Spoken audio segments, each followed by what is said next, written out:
ஏன் இந்த படத்தில் வசனங்கள் இல்லை? நான் ஃபஸ்ட்டு ஸ்கிரிப்ட் பண்ணும்போது வந்து எந்த இடத்துலையுமே வந்து வசனம் வைக்கிறதுக்கான ஸ்பேஸ் எங்கேயும் எனக்கு தேவைப்படலை. அதாவது வசனங்கள் அற்ற படம் அப்படின்றது எப்படி இருக்கணும்னா, அந்த சூழலில் வசனங்கள் தேவைப்படாததாக இருக்கணும். ஆனால் இப்போ நீங்கள் 3 இடத்துல வந்து பார்த்தீங்கன்னா உங்கள் கேரக்டர்ஸ் பேசுகிறாங்க, நீங்கள் மியூட் பண்ணியிருக்கீங்க. அவர் அந்த பெரியவர்கிட்ட முதல் ஷாட்லேயே சொல்ல எடுக்கிறாங்கன்றான். ஸோ அதை வந்து நீங்கள் மியூட் பண்ணியிருக்கீங்க.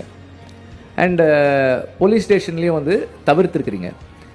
போலீஸ் ஸ்டேஷன் கூட ஓகே தான். ஸோ இந்த விரட்டுறது போகிறது, அப்புறமா வந்து நம்ம ஒரு சமூகத்தில் இருக்கோம், ஒருத்தரை இன்னொருத்தர் விரட்டிக்கிட்டு போகிறாருன்னா குறைந்தபட்சம் சுற்றி இருக்கவங்க வந்து பிடிக்க வேண்டாம், பார்ப்பாங்கல்ல, என்னன்னு கேட்பாங்கல்ல, என்னன்னா பிடிங்க நம்ம கத்துவோம்ல.